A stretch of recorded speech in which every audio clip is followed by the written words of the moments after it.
sejahtera, saya Muhammad Zakirin bin Azmi, nombor metrik 283248. Jadi saya mulakan dengan bahagian pengenalan. Struktur pencukaian negara adalah faktor penentu prestasi ekonominya. Sistem cukai yang berstruktur dan teratur memudahkan pembayar cukai untuk patuh dan secara langsung meningkatkan pendapatan bagi menampung kos operasi sesebuah kerajaan. Sebaliknya, sistem cukai yang tidak teratur atau tidak berstruktur boleh mengganggu pembuatan keputusan kerajaan yang mungkin membahayakan kitaran ekonomi. Estonia merupakan sebuah negara Eropah yang sangat terkenal dengan sistem percukaiannya yang paling sistematik di dunia. Di peringkat global, Estonia dikenali dengan pendekatan inovatifnya terhadap cukai individu.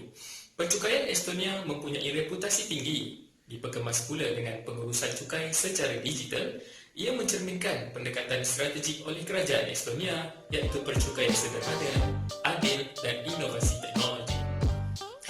Golden 2023 mentarifkan cukai sebagai bayaran mandatori yang dikutip oleh entiti kerajaan untuk membiayai aktiviti-aktiviti kerajaan, manakala Lembaga Hasil Dalam Negeri LHDN menyatakan cukai pendapatan ialah suatu bentuk bayaran yang wajib dibayar oleh seseorang berdasarkan pendapatan yang bersifat hasil pada setiap tahun.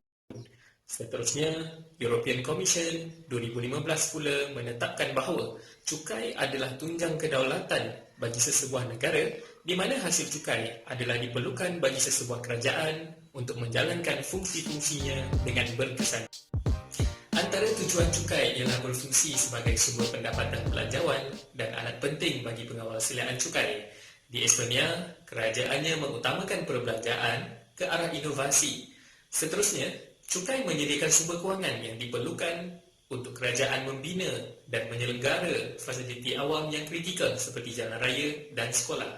Pendapatan cukai yang teratur membolehkan kerajaan merancang dan melaksanakan projek jangka panjang. Kestabilan cukai penting untuk melaksanakan inisiatif berskala besar seperti rancangan rangsangan ekonomi. Melalui pelarasan kadar cukai dan perbelanjaan kerajaan, dasar fiskal boleh digunakan untuk mengurus inflasi dan mengawal pengangguran. Sebagai contoh, golongan bekerja yang miskin, antaranya yang berpendidikan rendah, pekerja sambilan dan pekerja yang menanggung anak sendirian, ditangani oleh wage policy dan tax benefit policy secara bersama di Estonia. Mana-mana individu dikira sebagai pemastautin Estonia apabila sekurang-kurangnya satu daripada syarat berikut dipenuhi. Pertama, menetap di Estonia. Kedua, tinggal di Estonia sekurang-kurangnya 183 hari dalam tempoh 12 bulan. Akhir sekali ialah individu yang merupakan penjawat awam Estonia yang berkhidmat di luar negara. Seseorang itu disifatkan pemastautin pada tarikh ketibaannya di Estonia. Pemastautin negara Eropah itu tertakluk untuk membayar cukai berdasarkan semua pendapatan luar dan dalam negara. Bukan pemastautin pula bertanggungjawab membayar cukai ke atas pendapatan yang diperoleh daripada sumber di Estonia. Pendapatan bercukai adalah termasuk pendapatan yang aktif dan pasif. Pendapatan individu di Estonia dikenakan hanya ke atas keuntungan yang diagihkan. Estonia tidak mengenakan cukai ke atas pendapatan peribadi berdasarkan pendapatan individu semata-mata. Sebaliknya, hanya mengenakan cukai terhadap keuntungan yang diagihkan. Hal ini memupuk persekitaran perniagaan yang lebih mesra. Ini berlaku kerana terbukanya ruang bagi entiti perniagaan untuk melabur semula pendapatan mereka sebelum ia diagihkan. Kesannya, pendapatan individu juga lebih cepat meningkat apabila entiti perniagaan lebih cepat berkembang. Kadar cukai yang konsisten dan munasabah ini juga turut memudahkan pengiraan dan pengisytiharan cukai individu. Assalamualaikum, salam sejahtera. Nama saya Muhammad Sadam bin Wahab, nombor metrik 283216. Hari ini saya ingin membentangkan berkenaan dengan kadar cukai. Kadar cukai rata untuk cukai pendapatan individu telah ditetapkan apabila Estonia beralih daripada rejim cukai Kesatuan Soviet kepada sistem cukainya sendiri. Estonia adalah satu-satunya negara di mana keuntungan tertahan atau keuntungan yang disimpan tidak dikenakan cukai sehingga ia diagihkan.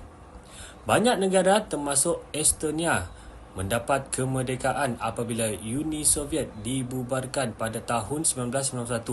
Hal ini telah menyebabkan negara itu perlu mencipta sistem pencukaian mereka sendiri. Secara tradisinya, kadar cukai rata telah ditetapkan pada tahap yang kompetitif untuk mendorong pertumbuhan ekonomi dan menarik pelaburan asing. Estonia sering merujuk kepada rejim cukai yang rendah dan rata sebagai salah satu faktor kejayaan ekonominya.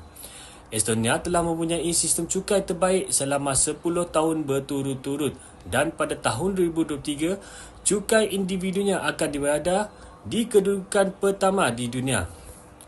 Kerajaan Estonia merancang untuk menaikkan kadar cukai kepada 22% pada bulan Mac 2023, membuang pengecualian yang berpotensi memberi kesan kepada kedudukan global dan menghalang pergerakan ekonomi kerana insentif cukai yang rendah.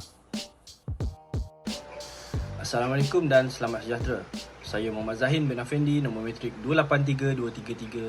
Seterusnya akan menerangkan berkaitan prinsip percukaian. Dalam prinsip percukaian di Estonia dapat dibahagikan kepada dua, iaitu prinsip equity dan prinsip kecekapan. Dalam sistem cukai, prinsip equity membawa maksud keupayaan untuk mengutip hasil awam yang mencukupi dengan menjadikan sistem cukai semudah yang mungkin. Prinsip ini dipenuhi untuk semua individu tanpa mengira tahap pendapatan tertaluk kepada kadar cukai yang sama. Equity yang mendatar ini memastikan setiap individu menyumbang secara berkadar berdasarkan pendapatan mereka. Oleh itu, ia memupuk rasa adil yang mana hasil cukai yang dikutip dapat dinikmati semula oleh mereka secara sama rata dalam pelbagai bentuk seperti pendidikan, kebajikan sosial dan kemudahan awam. Prinsip kecekapan pula membawa maksud keupayaan untuk mengutip hasil awam yang mencukupi dengan menjadikan sistem cukai semudah yang mungkin. Prinsip ini pula dicapai dengan meminimumkan kerumitan dari beban pentadbiran dengan kadar yang rata. Ini memudahkan operasi pentadbiran yang cekap dan licin serta mampu mempengaruhi keputusan para pentadbir. Kesederhanaan dan ketelusan sistem pencukaian Estonia menunjukkan bagaimana cukai pendapatan individu di negara itu sejajar dengan prinsip kecekapan dan equity. Assalamualaikum warahmatullahi wabarakatuh. Saya Farhan Najmi bin Hassan, nombor metrik 283172.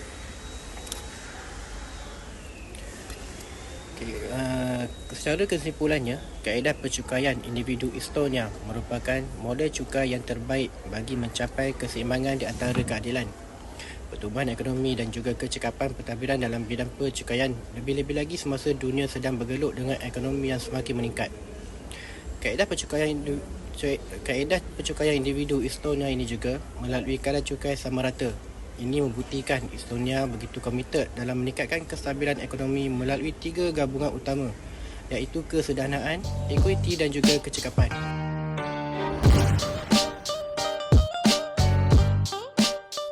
Pengagihan semula cukai melalui faedah sosial. Estonia telah melaksanakan model EU Euromed untuk menangani isu kemiskinan dan ketidakserataan dalam masyarakatnya. Model ini bertujuan untuk meningkatkan kesejahteraan sosial dengan model alternatif memberi tumpuan kemiskinan dan meningkatkan tahap kehidupan.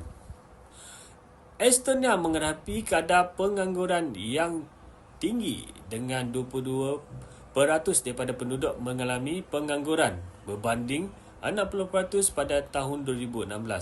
Ini boleh membawa kepada risiko yang lebih tinggi untuk keluarga berpendapatan rendah, gaji rendah dan pendidikan yang kurang baik.